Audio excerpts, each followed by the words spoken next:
लोकसभा चुनाव 2024 का आगाज हो चुका है। इस संदर्भ में मैं कुछ तथ्य आपके सामने रखूंगा, इसलिए इस वीडियो को पूरा देखें और आखिरी तक देखें। जैसा कि आपको मालूम है कि लोग नामांकन भरना चालू कर दिए और भरते जा रहे हैं, लेकिन आपको याद दिलाऊं कि पिछला चुनाव 2019 में भारतीय जनता पार्टी ने भारी बहुमत से जीता, लेकिन उन्होंने कई वादे ऐसे बड़े बड़े कर दिए और वो वादा को निभा नहीं पाए। हर गरीब को पक्का मकान देने का वादा किया था, क्या वो दे पाए? विदेशों से काला धन लाने का वादा किया था, क्या वो ला पाए? 15 लाख देने का वादा किया था, क्या उन्होंने दे दिया? नहीं दिया।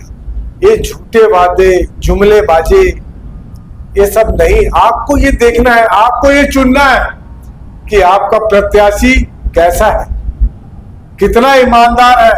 आप किसी पार्टी के भरोसे ना जाए, ना भाजपा, ना कांग्रेस, ना गोंडवाना, कोई पार्टी नहीं। आपको सिर्फ चुनना है सही उम्मीदवार। आप किसी लालच, प्रलोभन, दारू, इस बहकावे में ना आए। सही आदमी को चुने, ईमानदार चुने, जो आपके लिए काम कर सके। जैसा आपने देखा था कि भाजपा की सरकार ऐसी रही है जो शिक्षा में अपने जीडीपी का 2% इन्होंने रखा खर्च, 2% मात्र। बताइए, शिक्षा जो मूलभूत सुविधा है आम आदमी की, उसमें 2%। ये कहां का उचित है? ऐसे में तो कभी शिक्षा पहुंच ही नहीं पाएगी दूसरे छोर तक। दूसरा, कोई सरकार दुनिया की शिक्षा पे टैक्स नहीं लगाती। आप चले जाइए नॉर्वे, स्वीडन, कोई देश टैक्स नहीं लगाता शिक्षा पर। हमारी सरकार शिक्षा पे टैक्स लगाती है 18% और सोने चांदी पे लगाती है 5%। ये कैसा कानून है? ये कैसा सरकार चला रहे हैं? नौजवान जो बेचारा अभी पढ़ना लिखना जा रहा है, उससे 18% टैक्स वसूली कर रहे हैं। और जो रईस है, जो पैसे वाले हैं, जो सोना खरीद रहे हैं, हीरा खरीद रहे हैं, उनसे 5% टैक्स।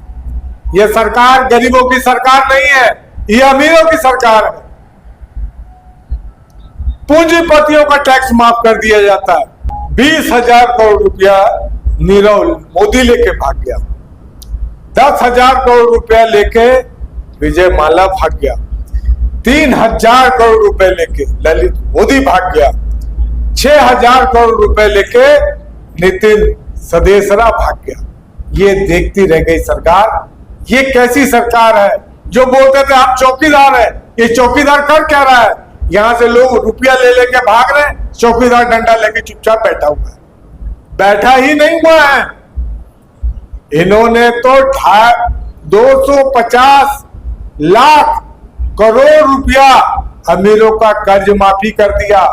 फिर बोलूंगा, 250 लाख करोड़। देखिए साहब, शून्य लगाते लगाते ना थक जाएंगे, लेकिन शून्य खत्म नहीं होगा। इतना बड़ा अमाउंट होता है ये, इतनी बड़ी धनराशि होती है ये। इसका इन्होंने उद्योगपतियों का कर्जा माफ कर दिया और यहां पर उल्टे गरीबों पे टैक्स लगा रहे हैं। अनाज पे टैक्स, चावल पे टैक्स, दाल पे टैक्स, इस तरीके का टैक्स लगा रहे हैं। इन्होंने एक और कहा, इन्होंने तो इतना कर दिया कि दूध पे टैक्स, दही पे टैक्स, कफन पे टैक्स। कितना टैक्स वसूलेंगे आखिर ये भाजपा के लोग? और ये टैक्स हमसे वसूलते हैं और बैंकों में पैसा जाता है। हर चीज में टैक्स, यहां तक कि इन्होंने नवजात शिशु जो गोली खाती है, गर्भवती महिला, उस पर भी टैक्स लगाया। मतलब कुल मिला के जो बच्चा भी पैदा दिया वो भी टैक्स भरता। कितना टैक्स वसूली की भाजपा? अमीरों का, उद्योगपतियों का 11 लाख करोड़ रुपया कर्जा माफ किया। 11 लाख करोड़। शून्य लगाते लगाते थक जाएंगे जनाब आप। इतना अति मचा के रखा है भाजपा वालों ने। सिलेंडर 5 रुपए देने का वादा किया था, क्या दिया इन्होंने? आज सिलेंडर का 900 रुपए पहुंच गया। ये पैसा कहाँ जा रहा? नहीं लोगों, ये पैसा कहाँ जा रहा? ये पैसा जा रहा है भारत सरकार के कुछ बैंकों में, और ये बैंकों से अमीर आदमियों, उद्योगपतियों का कर्जा मांगते। ऐसे ही देश चलता है मोदी जी, ऐसे देश चलाएंगे गरीबों को लूट के, अमीरों का कर्जा माफ करके। जनधन खाता खुलवाया इन्होंने नोटबंदी के समय। बैंकों ने जो गरीब पैसा नहीं रख सकते थे, मिनिमम बैलेंस, न्यूनतम धनराशि बैंकों में, उनका भी पैसा न्यूनतम बैलेंस ना होने के कारण पैसा काटा गया। ये ऐसा जनधन योजना गरीबों का काटा। इस तरीके से देश चला रहे हैं। हमारी तो समझ ही नहीं आ रहा है कि भाजपा देश चला रही गरीबों के लिए कि उद्योगपतियों के लिए। ये पूरी की पूरी सरकार उद्योगपतियों के लिए चल रही है। उद्योगपतियों का कर्जा माफ, उद्योगपतियों का जीएसटी कम। ये क्या है?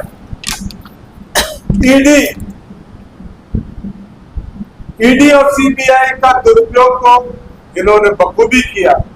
पूरे देश में 3000 प्रकरण विपक्षी पार्टियों पे लगाए गए। 3000 प्रकरण, जिसमें मात्र 23 लोग के ऊपर केस बना, अर्थात 5% से भी कम। ऐसे ये राजनेताओं, उद्योगपतियों को डरा डरा कर, धमका कर, उनसे फिरौती के रूप में एक्सटॉर्शन करके पैसा अपने इलेक्ट्रॉल बॉन्ड को बिकवाया या उनसे इलेक्ट्रॉल बॉन्ड लिया। इस तरीके की फिरौती का लीगलाइज किया इन्होंने। वो फिरौती लीगलाइज है। क्या बढ़िया खेल खेला है। लेकिन वो पैसा उद्योगपतियों ने दिया क्यों और कहां से आया वो पैसा? वो पैसा हम गरीब जनता से उद्योगपतियों ने लूटा। और जब सीबीआई ईडी की रेड पड़ी, उस पैसे से इलेक्ट्रॉल बॉन्ड खरीद के भाजपा को दिया। कितना बेहतरीन लीगलाइज फिरौती का वसूली किया भाजपा ने। ये मानना लायक। वाह भाई मोदी, वाह, मान गया। क्या बनाया आपने फिरौती का पैसा वसूल करने का नायाब तरीका।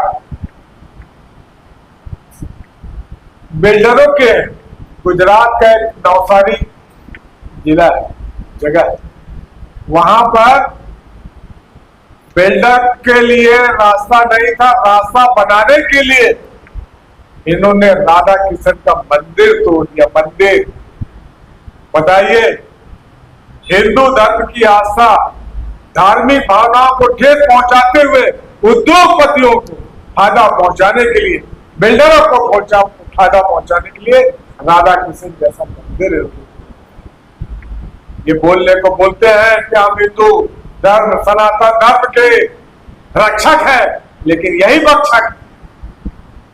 आप अंदर जाएंगे तो समझ में आएगा।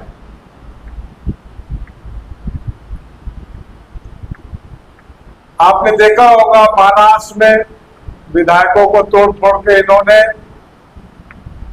सरकार बना ली, लेकिन विधायकों को तोड़ा कैसे, खरीदा कैसे? कुछ को ईडी सीबीआई का डर दिखा के, कुछ को पैसा देते हुए खरीदा। ये खरीदने का पैसा आया कहां से? ये काला धन आया कहां से? काला धन तो खुद बीजेपी के पास है। ये दूसरों को लाना बोलता है, हमारे देश में रखा हुआ है काला धन, और बीजेपी के पास है। इसी काले धन से ये सरकारें बना रहे हैं, बिगाड़ रहे हैं। मध्य प्रदेश का वही हाल, इससे पहले कर्नाटक में वही हाल। कि आता कहां से पैसा? आप सोचिए, मतदाताओं, आप सोचिए कि ये क्या है। बड़ी बड़ी भी स्कीमें लाते हैं। हम 1000 रुपया देंगे महिलाओं को, कांग्रेस बोलती है हम 1 लाख रुपए देंगे। ये पैसा आएगा कहां से? ये आता कहां से पैसा? क्या ये अपना घर बाहर बेच के देते हैं, या अपना इलेक्ट्रॉल बॉन्ड बेच के पैसा देते हैं? ये कहीं से नहीं, ये आप ही का पैसा वसूलते हैं। और आप ही को देते। यह है भाजपा की सरकार। ये जो तानाशाही, हिटलरशाही सरकार चल रही है, ये ज्यादा दिन नहीं चलेगी। ये मतदाताओं को सोचना है कि किस तरीके से वोट देना है, किसे देना है। आदिवासियों की सरकार बोलते हैं, लेकिन ये आदिवासियों का कट्टर विरोधी है। आपको याद होगा, झारखंड में पहली बार आदिवासी की सरकार बनी हेमंत सोरेन। शिबू सोरेन ने कितना देर तक आंदोलन चलाया आदिवासी सरकार बनाने के लिए। आदिवासी सरकार बनी झारखंड में, लेकिन इनको आदिवासी समझ में नहीं आया। इन्होंने वो सीएम को, बने हुए सीएम को इन्होंने सीबीआई, ईडी के कब्जे में लेकर उसको गिरफ्तार कर। ये है आदिवासी के खिलाफ। और इनको ध्यान रखिए, हर आदिवासी को भी ध्यान रखना है कि ये जो सरकार है भाजपा की, ये आदिवासियों के खिलाफ की सरकार है। तो मतदान करने से पहले इन सारी चीजों को आपको देखना चाहिए। आज सरकारी अस्पताल, आयुष्मान कार्ड, ये सब निकाल रहे हैं। आज एक जैसी संस्थाएं, एक प्राइवेट शासकीय होने के बाद एक निजी अस्पताल की तरह काम कर रही है। वहां आदमी मरीज होता है, तो अभी एक मरीज मेरे पहचान का गया, आईसीयू में है, उसका 9,000 रुपया प्रतिदिन लिया जाता है। तो ये सरकारी पैसे में अस्पताल खुलता है कि निजी पैसे में, समझ में नहीं आता। यदि ये सरकारी पैसे से सरकार है, हॉस्पिटल खुला है, तो इसमें इलाज मुफ्त होना चाहिए।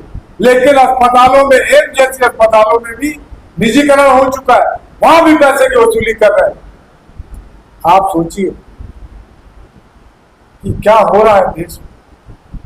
आधे ज्यादा संस्थाएं, रेलवे, इंश्योरेंस, इस सबको प्राइवेटाइजेशन किया जा रहा है, निजीकरण किया जा रहा है। तो निजीकरण कब तक होता है? आप पूरे देश ही का निजीकरण कर देंगे क्या? आप मतदाताओं को ये सोचना है कि किसी भी उम्मीदवार को वोट दें, उसका व्यक्तित्व देखें, उसकी ईमानदारी देखें, वो कितना एक्टिव है वो देखें। आप किसी पार्टी को मतदान मत करिए, आप मत उसी को करिए जो उसके काबिल। पार्टी से कोई लेना नहीं, आपका उम्मीदवार सक्षम, ईमानदार होना चाहिए।